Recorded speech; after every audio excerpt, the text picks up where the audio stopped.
Hello friends, welcome to my channel. हमारी आज की स्टोरी का टाइटल है the day Aman spoke up. वह दिन जब अमन बोला।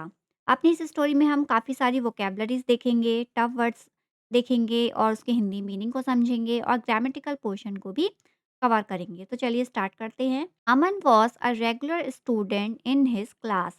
अमन अपनी कक्षा का एक नियमित छात्र था। रेगुलर यानी कि नियमित, वॉज यानी कि था, सिंपल पास्ट सेंटेंस है।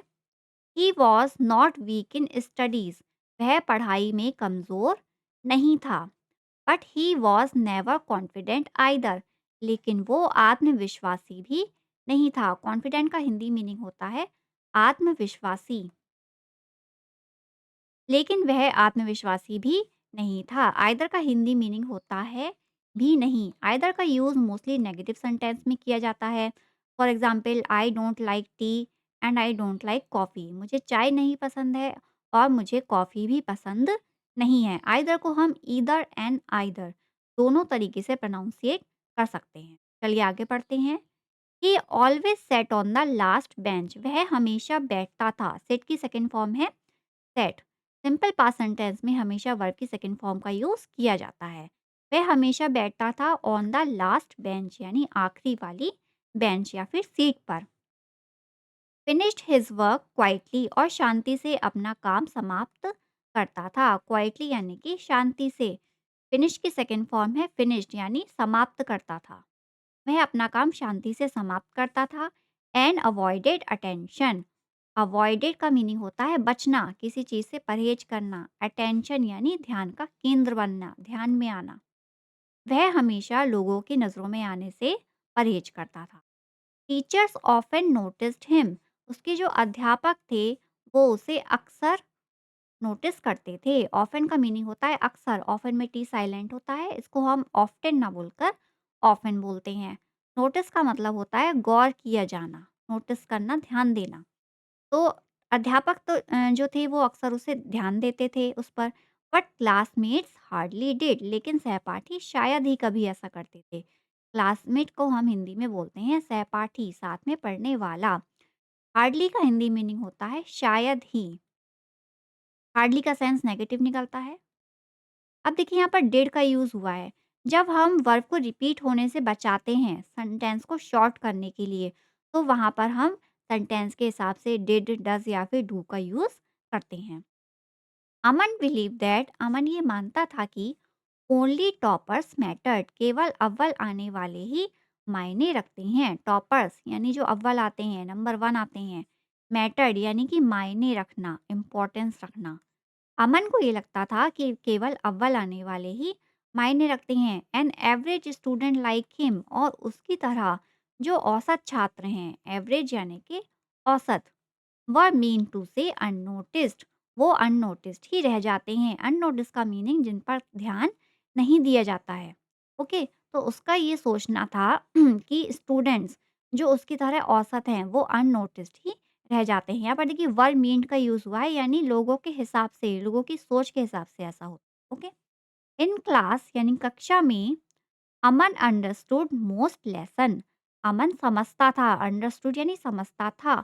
मोस्ट लेसन ज्यादातर पाठ। अमन अपनी कक्षा में ज्यादातर पाठों को समझ जाता था। But fear stopped him from speaking. लेकिन उसका जो डर था, फियर यानी कि डर, स्टॉप्ड हिम वो उसे रोकता था फ्रॉम स्पीकिंग यानी बोलने से।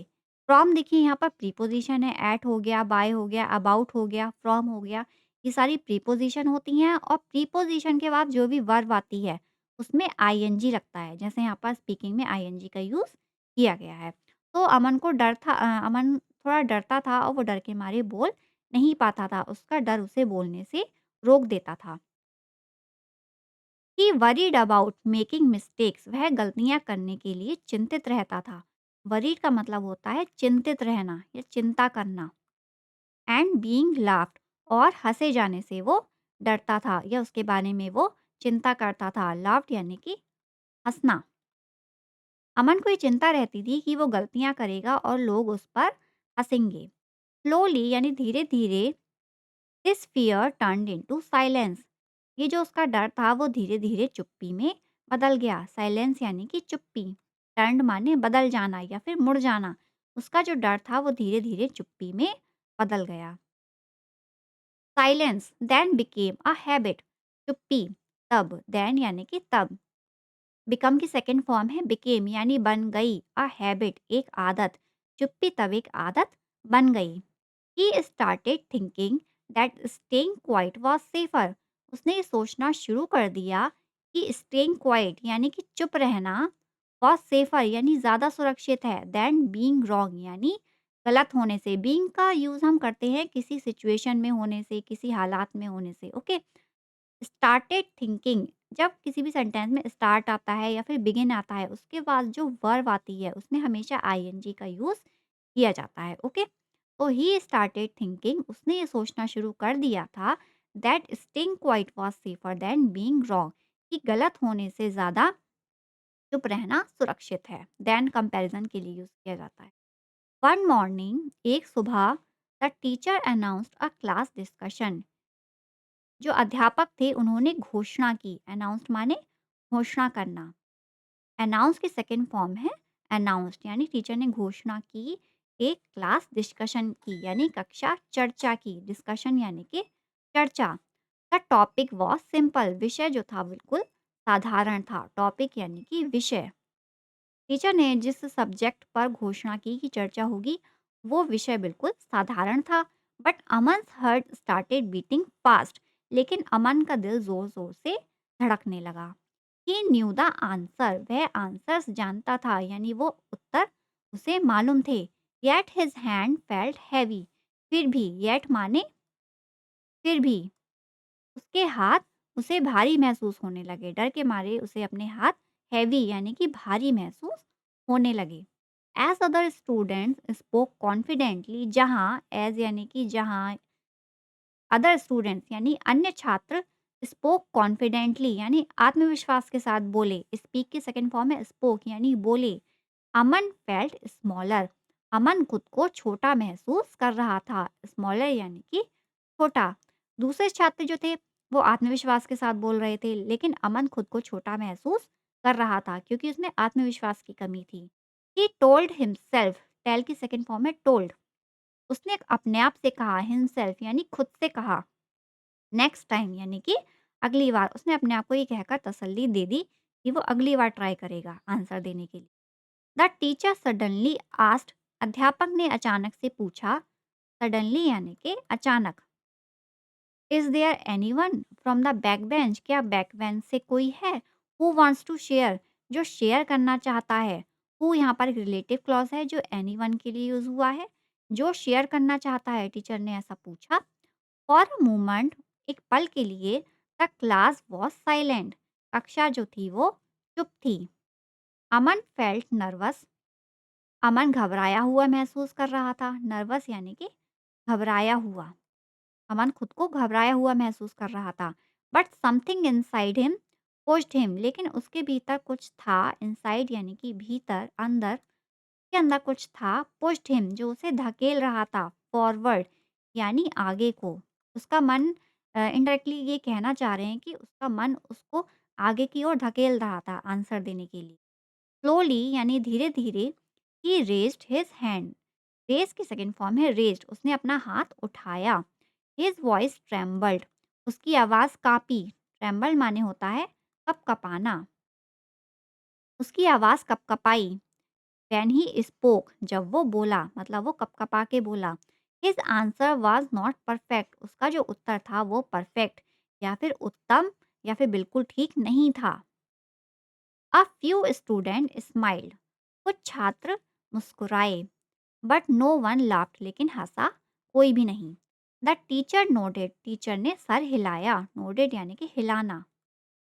टीचर ने सर हिलाया एंड सेड और कहा गुड अटेम्प्ट यानी कि अच्छी कोशिश। अटेम्प्ट यानी कि कोशिश।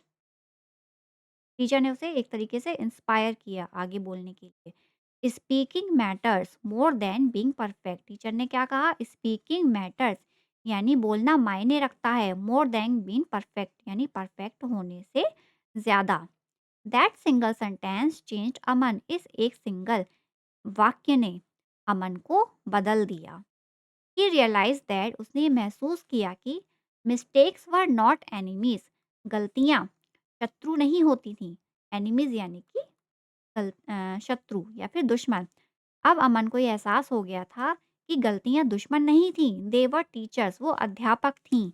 कॉन्फिडेंस वॉज नॉट समथिंग, आत्मविश्वास वो नहीं है पीपल वर बॉर्न विद, जिसके साथ लोग पैदा होते हैं। बॉर्न यानी कि पैदा होना। आत्मविश्वास कुछ ऐसा नहीं है जिसके साथ लोग पैदा होते हैं। इट वॉज समथिंग, यह कुछ ऐसा है बिल्ट थ्रू प्रैक्टिस, जो अभ्यास से बनता है। प्रैक्टिस यानी कि अभ्यास। अमन को ये बात समझ में आ गई थी कि अभ्यास कोई ऐसी चीज नहीं है जो पैदा होते ही इंसान में आ जाती है, बल्कि ये प्रैक्टिस से बनती है। फ्रॉम दैट डे, उस दिन से अमन डिसाइडेड टू ट्राई, अमन ने डिसीजन लिया यानी तय किया उसने, टू ट्राई यानी कोशिश करने का। ही आंसर्स क्वेश्चंस, वह प्रश्नों के जवाब देता था। आस्क डाउट्स, अपने संदेहों को वो पूछता था। डाउट्स यानी संदेह, जो उसके मन में शंकाएं होती थी उसे वो पूछता था। एंड एक्सेप्टेड करेक्शन, एक्सेप्टेड यानी स्वीकार करना, और वो स्वीकार करता था सुधारों को। करेक्शन यानी कि सुधार, सुधारों को वो स्वीकार करता था। समटाइम्स ही फेल्ड, कभी कभी वो असफल रहता था। समटाइम्स ही सक्सीडेड, कभी कभी वो सफल होता था। But he never stayed silent again, लेकिन वो दोबारा कभी भी चुप नहीं रहा। स्टेड साइलेंट यानी चुप रहना, वो दोबारा कभी भी चुप नहीं रहा। वीक्स पास्ट, सप्ताह गुजर गए। Aman was still an ordinary student, Aman अब भी एक साधारण सा छात्र था। But his mindset has change, लेकिन उसकी जो सोच थी, माइंडसेट यानी कि सोच या फिर विचारधारा, वो बदल चुकी थी। ये एक पास्ट परफेक्ट टेंस है, जब काम हमारा पहले ही पास्ट में कंप्लीट हो चुका होता है तो वहां पर पास्ट परफेक्ट टेंस होता है। ही फेल्ट स्ट्रोंगर इनसाइड, वह भीतर से और भी ज़्यादा मजबूत महसूस कर रहा था। He understood an important truth, वो एक महत्वपूर्ण सच समझ गया था। Success in life does not come from hiding, जीवन में जो सफलता होती है वो छुपाने से नहीं आती। ये देखिए प्रेजेंट टेंस है, सिंपल प्रेजेंट टेंस है। It comes from courage, effort and the willingness to learn, यह कहाँ से आती है? साहस दिखाने से आती है। करेज यानी कि साहस, एफर्ट से आती है यानी प्रयासों से आती है। एंड विलिंगनेस यानी इच्छा, किसकी इच्छा? सीखने की इच्छा से आती है। Okay. Aman finally learn that, Aman आखिरकार ये सीख गया था कि every student has a voice, हर एक छात्र की अपनी आवाज़ होती है। And the moment you choose to use it, और वो पल जब आप इसे प्रयोग करने का चुनते हैं, चूज यानी चुनना, जब आप इसे प्रयोग करना चुनते हैं, your future begins to change, आपका फ्यूचर यानी आपका भविष्य बदलना शुरू हो जाता है। बहुत अच्छी कहानी थी फ्रेंड्स। इस कहानी से हमें यही मॉरल मिलता है कि हमें कभी भी गलतियाँ करने से नहीं डरना चाहिए, क्योंकि जब हम गलतियाँ करेंगे तभी हम आगे का रास्ता सीख पाएंगे, हमें एक्सपीरियंस मिलेगा। तो फ्रेंड्स, आपको मेरी स्टोरी कैसी लगी? अगर पसंद आई हो तो प्लीज़ मेरे चैनल को सब्सक्राइब कीजिए और मेरी स्टोरी को लाइक कीजिए। Thank you friends.